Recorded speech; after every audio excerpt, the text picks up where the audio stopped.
रशीदुद्दीन ओवैसी साहब आए थे, अफजाल साहब नहीं मिले। मैं बीमार था, बीमार अब भी हूँ।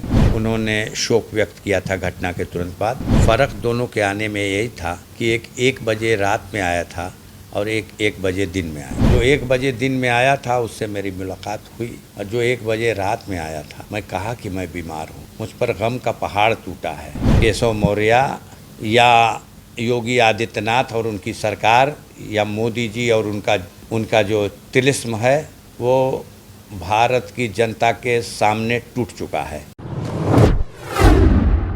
खबर गाजीपुर से है, जहां अफजाल अंसारी ने बयान देते हुए कहा कि अखिलेश यादव ने परिवार के सभी सदस्यों से मुलाकात की। परिवार के सदस्यों ने अपनी पीड़ा उनसे कही। अफजाल ने कहा कि अखिलेश यादव की सिटिंग जज से जांच की मांग स्वागत योग्य है। अफजाल ने कहा कि अखिलेश जी पार्टी के मुखिया हैं।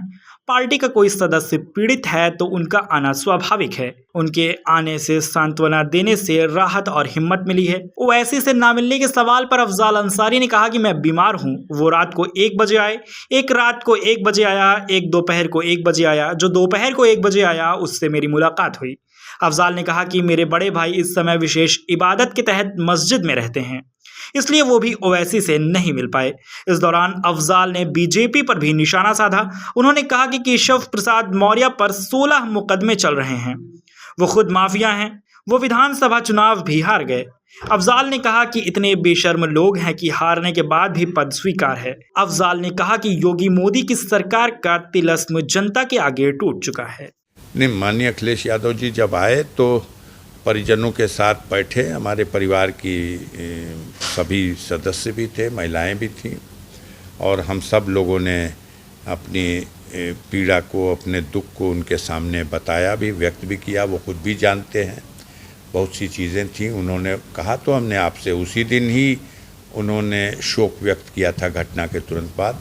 अब अगर उन्होंने कोई मांग की है सुप्रीम कोर्ट के जज से, सिटिंग जज से, तो ये वेलकम करने योग्य उनकी मांग है।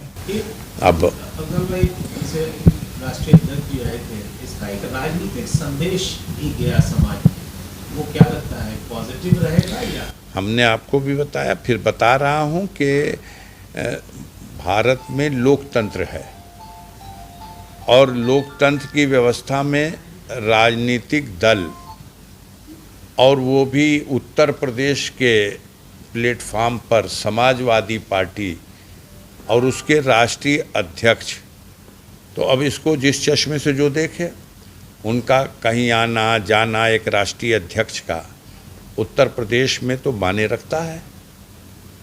और आपको पता है कि हमारे भतीजे हैं मन्नू अंसारी साहब, वो समाजवादी पार्टी के ही विधायक हैं। हम स्वयं गाजीपुर लोकसभा सीट पर माननीय अखिलेश यादव जी ने समाजवादी पार्टी की सूची में अपने कैंडिडेट की हैसियत से चुनाव लड़ाने का हम पर भरोसा किया, हमारा नाम दिया है उसमें। तो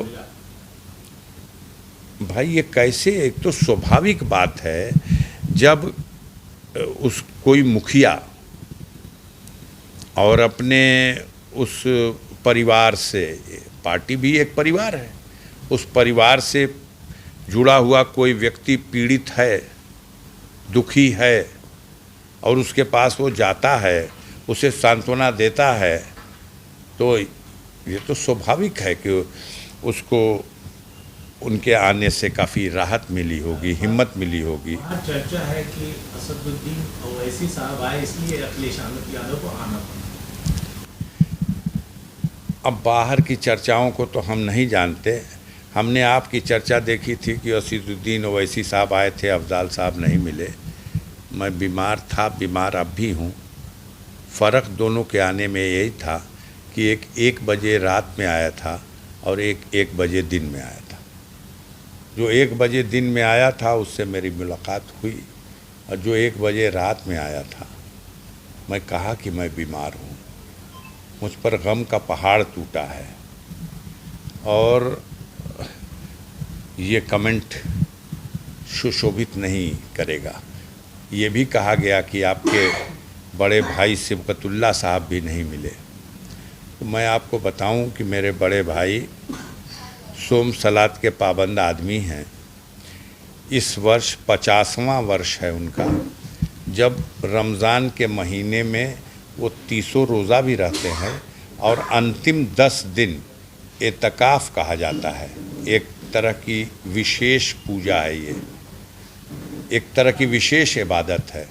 तो वो पिछले 50 वर्षों से एतकाफ़ में मस्जिद के अंदर समय गुजारते हैं, वहीं रहते हैं, वहीं रोज़ा रखते हैं, वहीं कुरान की तिलावत करते हैं, वहीं सोते हैं। उनका 24 घंटे का रूटीन 10 दिनों तक, ईद का चांद देखने के बाद ही वो घर लौटेंगे, चाहे कैसी भी परिस्थितियाँ। केशव मौर्य ने अभी बयान दिया है मऊ में।